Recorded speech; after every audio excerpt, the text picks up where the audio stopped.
السلام علیکم دوستوں، میں آج آپ کے لیے لے کے حاضر ہوئی ہوں کہانی وہ ہم سفر تھا۔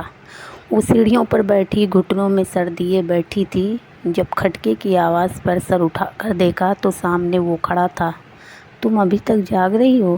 دل کو خوش فہمی سی ہوئی، لیکن اگلے ہی لمحے اس وقت تک جاگ کر کس بات کا شوق منا رہی ہو، انتہائی نفرت سے کہہ کر وہ اندر کی طرف چل دیا۔ اور وہ اتنا کہہ بھی نہ سکی کہ اس وقت تک جاگ کر صرف اسی کا انتظار کر رہی ہے۔ کھانا گرم کر کے وہ ٹرے میں رکھ کر جب کمرے میں آئی تو وہ سو چکا تھا۔ کتنے ہی لمحے وہ ہاتھ میں ٹرے پکڑے کھڑی رہی، اسے دیکھتی رہی کہ اس کے دل نے کتنی شدت سے اسے ایسے ہی دیکھنے کی خواہش کی تھی۔ وہ کھانے کی ٹرے کچن میں رکھ کر لان میں آ گئی تھی۔ وہاں بیٹھ کر کتنے ہی لمحے وہ اپنے خالی ہاتھوں کو دیکھتی رہی کہ جب آنسو آنکھوں سے پھسل کر اس کے ہاتھوں پر گرنے لگے تھے۔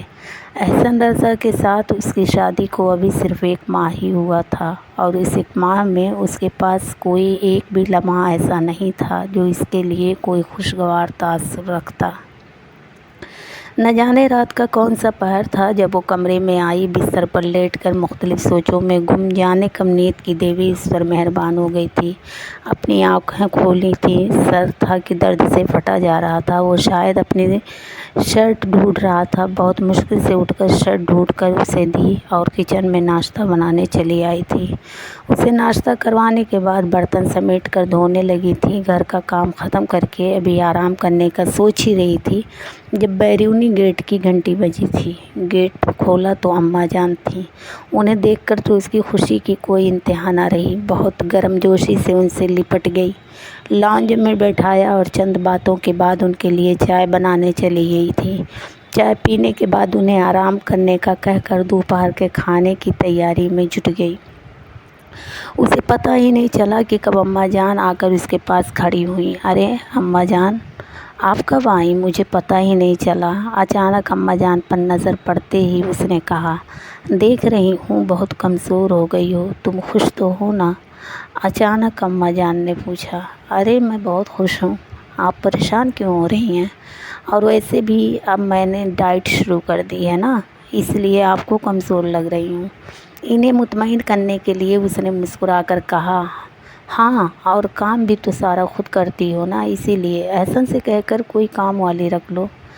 ارے کہا تو تھا انہوں نے بھی، لیکن میں نے ہی منع کر دیا۔ ویسے بھی سارا دن گھر میں اکیلی رہتی ہوں، گھر کا کام کروں تو وقت پتہ ہی نہیں چلتا، نکل جاتا ہے۔ سلاد کاٹتے ہوئے اس نے تسلی آمیز لہجے میں کہا، اچھا کھانا تیار ہو گیا ہے، آپ بیٹھیں میں کھانا لاتی ہوں۔ اور پھر کھانے کے دوران ہی اس نے سب حویلی والوں کے بارے میں پوچھا تھا۔ سب ٹھیک ہیں، تجھے یاد کرتے ہیں، تو بھی یہاں آ کر جیسے سب کو بھول ہی گئی۔ شادی کے بعد ایک بار بھی ادھر کا چکر نہیں لگایا، انہوں نے ناراضگی سے کہا۔ آؤں گی میں حویلی، میرا بھی بہت دل کر رہا ہے ان سب سے ملنے کے لیے۔ ہاں کیوں نہیں، سوچ رہی ہوں تجھے ساتھ ہی لے جاؤں، اماں جان نے نوالا لیتے ہوئے کہا تھا۔ ہاں میں بھی یہی چاہ رہی تھی، احسن آ جائے تو ان سے پوچھ لوں گی، اس نے کہا۔ اور وہ سوچ رہی تھی وہ احسن سے کیسے بات کرے گی۔ وہ میں آپ سے کوئی بات کرنا چاہتی تھی، ہاتھوں کی انگلیاں مروڑتے ہوئے اس نے کہا تھا۔ کیا کہنا ہے جلدی سے کہو، اس نے مصروف سے انداز میں فائل پر جھکے ہوئے کہا۔ وہ اماں جان آئی ہیں تو میں نے سوچا حویلی کا چکر لگاؤں، جیسے تیسے کر کے اس نے بات مکمل کی تھی اور اب اس کے جواب کا انتظار کر رہی تھی۔ ہاں تو چلی جانا، میں بھی کچھ دن آرام سے گزار لوں گا۔ ناگواری اس کے لہجے سے صاف جھلک رہی تھی، مارے ہتک کے اس کی آنکھیں آنسوؤں سے بھر گئیں۔ اب یہاں آنسو کیوں بہا رہی ہو، نکلو یہاں سے، نہایت اکڑ لہجے میں اس نے کہا تھا، اور وہ دوپٹہ منہ پر رکھ کر بھاگتے ہوئے کمرے سے نکل گئی۔ جاہل عورت، نہایت متنفر سے کہہ کر اس نے سر جھٹکا اور پھر اپنے کام میں مصروف ہو گیا تھا۔ اگلے دن وہ اماں جان کے ساتھ حویلی جا رہی تھی۔ حویلی میں آ کر سب اپنوں سے مل کر اسے بہت خوشی محسوس ہوئی تھی۔ اس کی سہیلیاں اس وقت اس کے کمرے میں بیٹھی اس سے چھیڑ چھاڑ کر رہی تھیں جب اماں سب کے لیے فروٹ کاٹ کر لے آئیں۔ ارے میری بیٹی کو کیوں تم لوگ تنگ کر رہی ہو، اماں جان نے مسکرا کر کہا۔ ارے خالہ دیکھو نا، امتشال تو ہم سے کوئی بات ہی نہیں کر رہی، شادی کے بعد تو اسے جیسے چپ ہی لگ گئی ہے۔ शब्बू ने जल्दी से कहा, अरे नहीं तो क्या, शादी से पहले तो इसने पूरे गांव को सर पे उठा रखा था और अब देखो मोहतरमा सीधे मुंह बात तक करना पसंद नहीं करती। मीना ने भी तायद की, अरे नहीं, शादी के बाद हर लड़की ऐसे ही संजीदा हो जाती है। अम्मा जान ने बेटी की तरफ देखकर कहा था।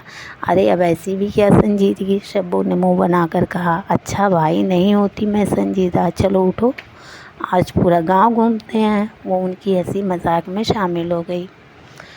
पूरे गांव की सैर करने के बाद और हंसी मजाक में कब शाम हो गई पता ही नहीं चला। घर वापस आकर मगरिब की नमाज़ पढ़ी और अब अम्मा के कमरे में चली आई थी। अम्मा भी जाए नमाज़ पर बैठी कुछ विर्द कर रही थी। वो वहीं बैठकर उनका इंतज़ार करने लगी। जाए नमाज़ तय करके वो उसके पास आकर बैठ गई। वो होले से उनके पाँव दबाने लगी। ऐसे ही खुश रहा करो, उन्होंने बेटी की खिली खिली सूरत देखकर कहा था, जबकि वो होले से मुस्कुरा दी। अम्मा अब्बा कब आते हैं? अचानक कुछ याद आने पर उसने पूछा था। हाँ आते ही होंगे, आज कुछ ज़्यादा ही देर कर दी, अम्मा ने भी फिक्रमंदी से कहा। तभी अब्बा जान कमरे में आ गए। सबसे पहले उसकी नज़र उन पर पड़ी थी। वो भागते हुए जाकर उनसे लिपट गई। अरे मेरा बच्चा आया है, कैसी है तू? अब्बा जान ने उसके सर पर हाथ फेरते हुए कहा था। बिल्कुल ठीक हूँ, आप सुनाएं, आप कैसे हैं? उसने भी पूछा था। अरे मेरी जान आ गई है ना तो मैं बिल्कुल ठीक हो जाऊंगा, अब्बा जान ने मुस्कुराते हुए कहा। अच्छा अब हो गया ये मिलना मिलाना, चलो खाना लग गया है, खाना खाते हैं, अम्मा जान ने कहा। हाँ चलो, अब वैसे भी खाने को ज़्यादा देर इंतज़ार नहीं करवाना चाहिए, अब्बा ने कहा। खाना खाने के बाद कुछ देर अम्मा से बातें करने के बाद वो कमरे में आ गई। बिस्तर पर लेटते ही एहसन रज़ा का ख्याल जहन में दर आया। जाने इस वक्त क्या कर रहे होंगे, शायद सो गए हों या हो सकता है काम कर रहे हों ऑफिस का। दानिस्ता या नादानिस्ता वो उसे याद कर रही थी। बहुत सी यादें थीं जो किसी फिल्म की तरह उसकी आंखों में चलने लगी थीं।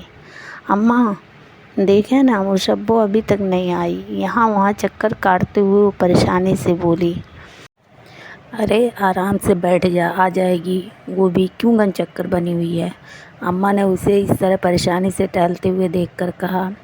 अब आप ही बताएं क्या पहन कर जाऊं शादी में? उस रज़िया बाजी यानी शब्बू की बड़ी बहन से कहा भी था कि कपड़े मुझे वक्त पर मिल जाने चाहिए। उसने झिझला कर कहा, ये ले इम्तिशाल, तेरे कपड़े सिल गए। अचानक शब्बू नमकदार हुई। उसने झपट कर उससे कपड़े लिए और अब मुख्तलिफ ज़ावियों से उसे देख रही थी। अब इन्हें देखती ही रहेगी, चल तैयार हो जा, देर हो रही है, अम्मा ने कहा। अच्छा ऐसा करो, तू शब्बू के साथ आ जाना, मैं चलती हूँ। अम्मा ये कहकर बाहर की तरफ चली गई थी। आप चलें अम्मा, हम लोग आते हैं, शब्बू बोली। कुछ ही देर के बाद वो तैयार होकर बाहर आ गई। फिरोज़ी कलर के लॉन्ग शर्ट और वाइट कलर के ट्राउज़र और दुपट्टे में वो मासूम सा हुस्न नज़र लग जाने की हद तक खूबसूरत लग रही थी। शब्बू तो मैं किचन से पानी पी कर आती हूँ, फिर दोनों साथ चलते हैं। अपने बड़े से दुपट्टे के साथ उलझते वो किचन में आ गई थी कि किसी से बुरी तरह टकरा कर अपना तवाज़ुन खो बैठी। इससे पहले कि वो ज़मीन बोझ होती, किसी ने फ़ौरन उसे अपनी बाहों में थाम लिया था। बंद आँखें उसने आहिस्ता आहिस्ता से खोली। न जाने इन लम्हों में क्या था कि एहसन रज़ा को देखकर उसका दिल बुरी तरह से धड़का था। पहले तो कभी उसे देखकर ऐसा एहसास नहीं हुआ था, फिर अब क्या हुआ था कि वो नज़रें हटाना भूल गई थी, और अगर ख्वाहिश थे तो सिर्फ़ कि काश ये लम्हे अमर हो जाएं। वो यूं ही उसे देखती रही। अगले ही लम्हे उसने झटके के साथ उसे छोड़ा था कि दोबारा गिरते गिरते बची थी। देख कर नहीं चल सकती तुम, इडियट, गिर जाती, नहायत रूड लहजे में उसने कहा था, लेकिन उसे कुछ सुनाई कहाँ दे रहा था। वो तो बस उसके हिलते हुए होठों को गौर से देख रही थी। इम्तिशाल तुझे चलना भी है कि नहीं? अचानक कहीं से शब्बू टपक पड़ी थी और उसे बाजू से पकड़कर तकरीबन घसीटते हुए अपने साथ ले गई। शादी में भी उसका सारा ध्यान एहसन रज़ा के तरफ ही लगा रहा। अरे इम्तिशाल कहाँ खो गई? मैं क्या कह रही हूँ, क्यों ना हम भी मेहंदी लगवा लें? दूसरी लड़कियों को मेहंदी लगवाते देखकर शब्बू का दिल मच रहा था। वो उसके साथ चल दी और मेहंदी लगवाकर फारिग हुई ही थी कि अम्मा उसे ढूंढते हुए कहीं से आ गई। चल इम्तिशाल घर चल, काफ़ी देर हो गई है, अम्मा ने फिक्रमंदी से कहा। अच्छा शब्बू मैं चलती हूँ। शब्बू से मिलकर वो अम्मा के साथ चली आई। बिस्तर पर लेटकर जो आँखें खुलने से इनकारी थीं, अब नींद उनसे कोसों दूर थी। بس ایک ہی چہرہ تھا جو بار بار آنکھوں کے سامنے آ رہا تھا، اس بات سے بے خبر کہ یہ محبت ہی اسے کئی درد دے گی۔ رضا حسن اور سکندر حسن دونوں بھائی تھے، دونوں ایک دوسرے پر اپنی جان تک نچھاور کر دینے کو تیار تھے۔ شادی بھی دونوں کی ایک ہی دن ہوئی تھی۔ شادی کے 1 سال بعد ہی رضا حسن کی گود میں احسن رضا آ گیا۔ سب کی آنکھوں کا تارا تھا وہ، اس کی حویلی میں خوشی سے بھرپور تھی۔ جانے کس کی نظر لگ گئی کہ ایک دن رضا حسن اور ان کی بیگم کا ایکسیڈنٹ میں انتقال ہو گیا۔ سکندر حسن تو جیسے ٹوٹ ہی کر ہی رہ گئے، لیکن جب ننھی سی گلابی سی پری امتشال سکندر ان کی گود میں آئی تو دنیا کے غم بھلا بیٹھے۔ اب ان کی توجہ اور پیار کا مرکز وہی تھی۔ وقت گزرتا گیا اور کب ان دونوں نے جوانی میں قدم رکھا پتہ ہی نہ چلا۔ امتشال سکندر انتہائی کھلنڈر طبیعت کی مالک تھی، جبکہ اس کے برعکس احسن رضا اتنا ہی کمگو اور بہت غصے والا تھا۔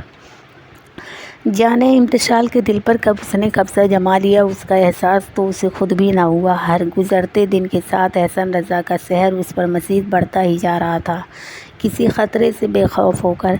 امتشال کے ابا، میں کہہ رہی ہوں کہ اب ہمیں امتشال کی شادی کر دینی چاہیے، کوئی اچھا لڑکا اگر ہو آپ کی نظر میں تو بتائیں نا مجھے، اماں نے فکر مندی سے کہا۔ ہاں کہہ تو صحیح رہی ہو، اور جہاں تک لڑکے کی بات ہے تو وہ اپنے گھر میں موجود ہے، بس ذرا دونوں کی رضا پوچھ لیتے ہیں۔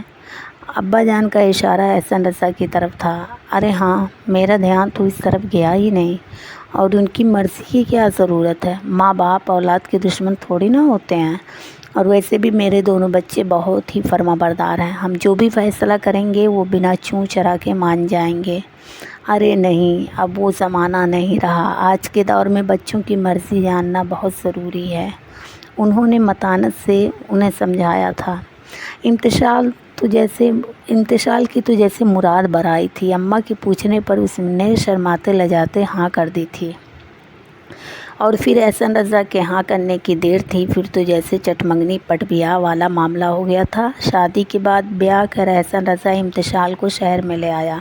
اس وقت وہ گلابوں سے سجائے گئے کمرے میں بیٹھ کر اس کا انتظار کر رہی تھی۔ گھڑی رات کے 2 بج رہے تھی اور وہ اس وقت تک کمرے میں نہیں آیا تھا۔ رات گئے وہ کمرے میں آیا تھا، لیکن اس نے فوراً منہ کے آگے گھونگھٹ کر لیا تھا، لیکن وہ تو اسے مکمل طور پر نظر انداز کیے واش روم میں گھس گیا تھا۔ کچھ دیر بعد شاور لے کر واش روم سے نکلا تھا۔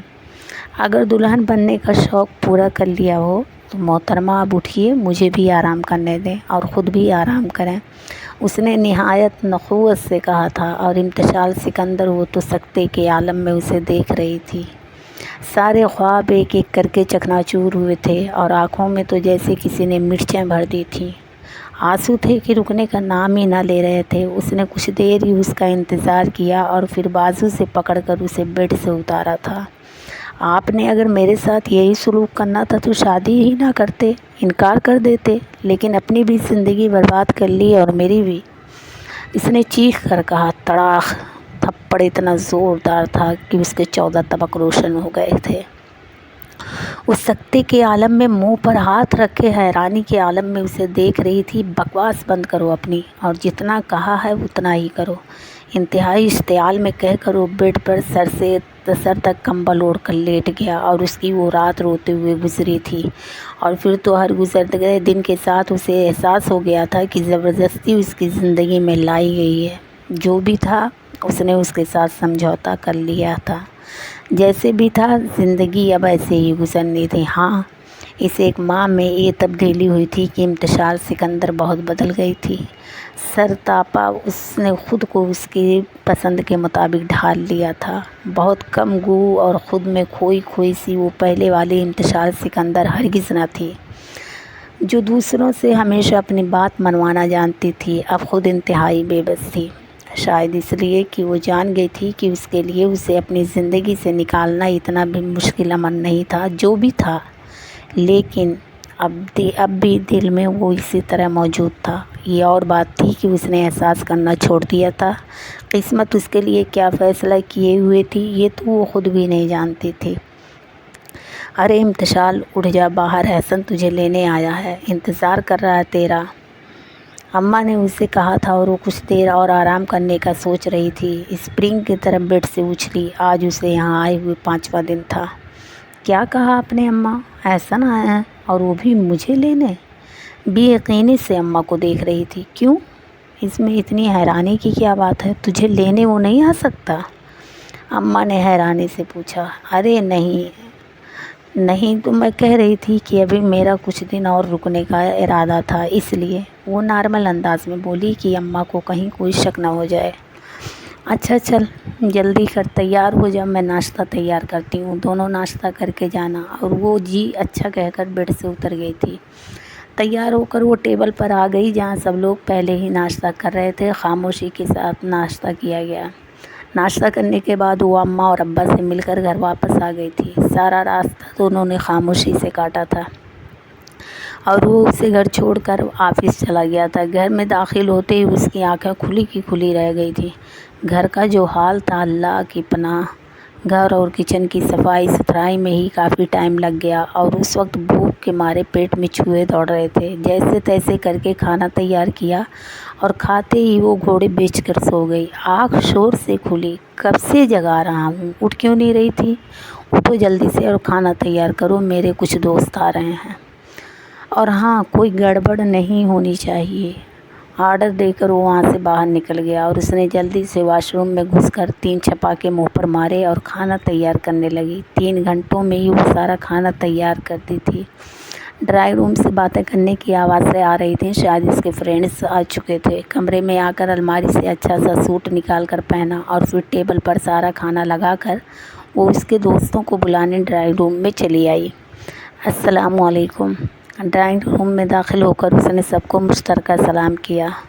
वालेकुम अस्सलाम। अगर मैं गलत नहीं हूँ तो मेरा ख़्याल है कि आप इम्तिशाल भाभी हैं।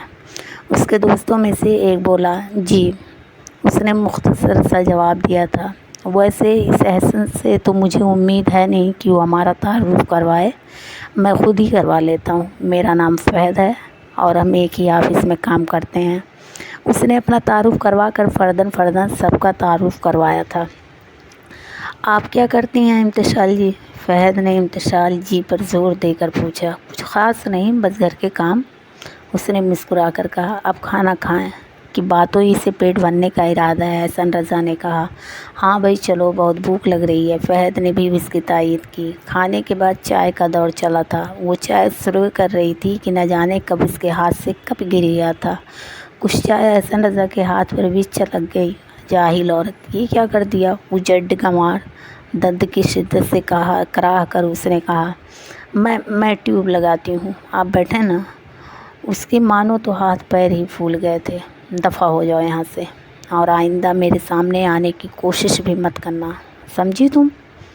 वरना नताइज की ज़िम्मेदार तुम खुद होगी। उसे बाजू से पकड़कर उसने ज़ोर से धक्का दिया और वो गिरते गिरते बचे थे। इस तरह दोस्तों के सामने इतनी इज़्ज़त अफजाई पर तो वो ज़मीन में ही गड़ गई थी। जी तो यही चाह रहा था कि ज़मीन फटे और वो इसमें समा जाए। कमरे में आकर वो देर तक रोती रही थी। वो अब भी उसकी हर चीज़ का ख्याल रखती थी, मगर ये था कि वो मंज़र से हट गई थी। कभी भूले से भी उसके सामने नहीं गई थी। रात को उसके सोने के बाद ही कमरे में जाती थी। अब भी वो सारा किचन साफ़ करके कमरे में आई थी। दबे पाँव चलते हुए बेड तक आई और आराम से लेट गई कि कहीं उसकी नींद में खलल ना हो। रात का न जाने कौन सा पहर था जब किसी अनजाने एहसास से उसकी आँख खुली थी। एहसन रज़ा का हाथ उसके बाजू पर था जो कि बहुत तप रहा था। उसने पेशानों की छुआ वो भी तप रही थी। तो जल्दी से उठी और ठंडे पानी में पट्टियाँ भिगो कर उसकी पेशानी पर रखने लगी। कुछ ही देर बाद बुखार कुछ हल्का हुआ था और अब वो सुकून से सो रहा था। सारी रात उसने जागते ही गुजारी थी। सुबह होते ही उसने उसके लिए नाश्ता तैयार किया। नाश्ता करवा कर और घर का काम ख़त्म करने के बाद वो उसके लिए यखनी तैयार कर रही थी ताकि वो यखनी देकर उसे दवा दे सके।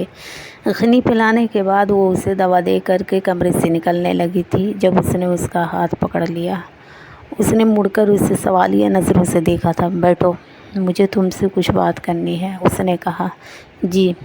बैठते हुए उसने आहिस्तगी से कहा। देखो इम्तिशाल, हम दोनों ने समझौता करने की भरपूर कोशिश की, लेकिन अब कोई फ़ैसला कर लेना चाहिए। ये हमारे वालिदैन का गलत फ़ैसला था और अब हम दोनों को मिलकर उसे सुधारना है। ये जाने वो क्या कहना चाहता था। वो उलझी हुई नज़रों से उसे देखने लगी। मैं चाहता हूँ कि तुम हवेली वापस चली जाओ और चचा और चची को समझाओ। मेरा यकीन है कि वो तुम्हारी बात मान लेंगे। वो बेतासुर चेहरे के साथ बैठी रही। आप खुद उन्हें ये बात क्यों नहीं समझा सकते? आपकी भी तो हर बात वो मान लेते हैं ना। वो जिसके अल्फाज ही उसे देख कर दम तोड़ जाते थे, अब इंतहाई खोतेबाजी से बोली थी, तुम समझने की कोशिश तो करो। तुम्हारी बात और है, अगर मैं कहूँ तो शायद बात और बिगड़ जाए।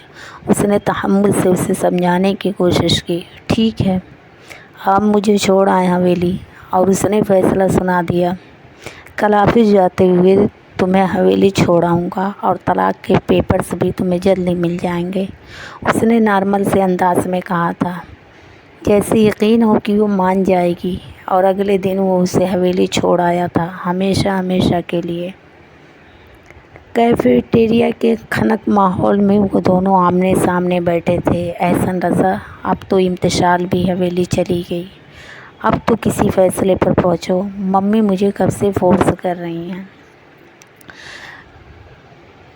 मैं जल्द अज जल्द शादी कर लूँ। अम्बरीना ने काफ़ी का सिप लेते हुए कहा। हाँ करता हूँ कुछ अम्बरीना, जहाँ इतना इंतज़ार कर लिया वहाँ थोड़ा और सही, मुझे कुछ दिन दो सोचने के लिए प्लीज़।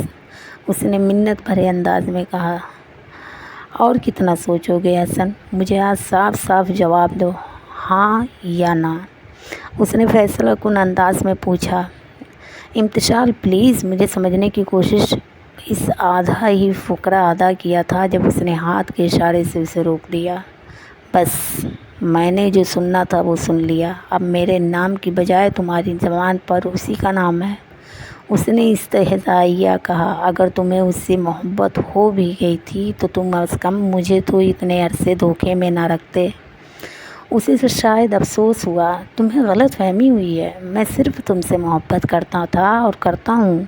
उसने बेबसी से दलील दी। बस आज से तुम्हारा रास्ता अलग और मेरा अलग। और प्लीज़ आइंदा मुझे किसी भी किस्म का राब्ता करने की कोशिश मत करना। वो वहाँ से निकल गई और एहसन रज़ा ने अपना सर कुर्सी की पुश्तगाह से लगा टिका दिया। घर आकर भी वो कितनी देर सोचता रहा। चाय की शदीद तलब पर उसने इम्तिशाल को आवाज़ दी थी, मगर कुछ ही देर बाद सब कुछ याद आने पर उसने सख्ती से लब भैंच लिए थे। अब अक्सर ही ऐसा होता था, वो जाने अनजाने में ही सही मगर अपनी हर ज़रूरत के लिए उसको ही आवाज़ देता था। हर जगह वो ही उसे नज़र आती, कभी उसके लिए चाय बना कर लाती हुई तो कभी खाना। उसे अपनी ज़रूरत की हर चीज़ अपनी जगह से मिल जाती थी, मगर अब वो नहीं थी तो दिल जैसे हर चीज़ से ऊब गया था। ज़िंदगी में पहली बार उसे अपने किसी फ़ैसले पर पछतावा हुआ था। वो हम सफ़र था मगर उससे हम नवाई न थी। वो धूप छाँव का आलम रहा, जुदाई न थी। अदावतें थीं, तगाफुल था, रंजिशें थीं, मगर बिछड़ने वाले में सब कुछ था, बेवफाई न थी। आज उसे हवेली में आए हुए 1.5 महीना हो गया था, मगर वो अब तक अम्मा को कुछ बताने का हौसला ना जुटा पाई थी। आज आखिरी रोज़ा था। एहसन रज़ा को तो वो बड़े हौसले से कह आई थी कि वो उसे तलाक के पेपर्स भिजवा दे, लेकिन वो यहाँ आकर अपना चैन व करार वहीं एहसन रज़ा के पास छोड़ आई थी। कोई हल्के से दस्तक देकर कमरे में दाखिल हुआ। मुकाबिल को देखकर तो उसके चेहरे से नज़रें तक हटाना भूल गई थी। अस्सलामुअलैकुम, एहसन रज़ा की आवाज़ पर वो चौंकी थी। वालेकुम अस्सलाम, उसने मुख्तसर सा जवाब दिया। कैसी हो? उसे इस हाल तक पहुंचाने वाला भी वो खुद था और अब उसकी तबीयत पूछ रहा था। मैं ठीक हूँ। और आप? कुछ और कहना चाहती थी लेकिन कुछ और कह गई। तुम्हारे सामने हूँ, देख लो, मुस्कुरा कर कहते हुए सोफे पर बैठ गया था और हल्के से उसका हाथ पकड़ लिया था। इम्तिशाल प्लीज़ मुझे माफ़ कर दो, मैंने तुम्हारे साथ बहुत गलत किया। ये तो तुम्हारे आने के बाद एहसास हुआ कि मैं तुम्हारे बग़ैर बिल्कुल अधूरा हूँ। वो जज्ब के आलम में कह रहा था। अच्छा जी, तो वो जो आप पेपर्स भिजवाने वाले थे उनका क्या हुआ? اس کے منہ سے اظہار محبت سن کر تو وہ بالکل ہلکی ہو گئی تھی، مگر اب اسے تنگ کر رہی تھی۔ اب اس بارے میں کوئی بات بھی نہ کرنا، وہ میری ایک بھول تھی جسے میں سدھارنا چاہتا ہوں، اس نے بہت بے قراری سے کہا۔ اچھا، عید کی شاپنگ کی یا نہیں؟ کچھ یاد آنے پر احسن نے پوچھا۔ نہیں، ابھی نہیں، اس نے کہا تھا۔ اچھا، تم جلدی سے تیار ہو جاؤ، میں تمہیں لے کر چلتا ہوں شاپنگ کرنے۔ وہ واش روم میں جانے ہی لگی تھی جب اس نے اس کا بازو پکڑ لیا۔ امتشال، تمہارا بہت بہت شکریہ، تم نے مجھے جینا سکھا دیا، انتہائی جذب کے عالم میں کہہ کر اس نے اس کی پیشانی پر مہر محبت ثبت کی اور اس نے سرشاری کے عالم میں اپنا سر اس کے کندھے پر ٹکا دیا۔ یہ عید امتشال کے لیے اپنے سنگ بہت سی خوشیاں لے کر آئی تھی۔ اب آگے کی زندگی بہت سہل اور حسین تھی۔ یہ صرف ایک کہانی ہے، یہ کسی کی ذاتی زندگی سے اس کا کوئی تعلق نہیں۔ ہم اگلی ویڈیو میں پھر کسی نئی کہانی کے ساتھ آپ سے دوبارہ ملیں گے۔ تب تک کے لیے اللہ حافظ۔ آپ ہمارے چینل کو سبسکرائب کریں، ہماری ویڈیوز کو لائک کریں۔ السلام علیکم۔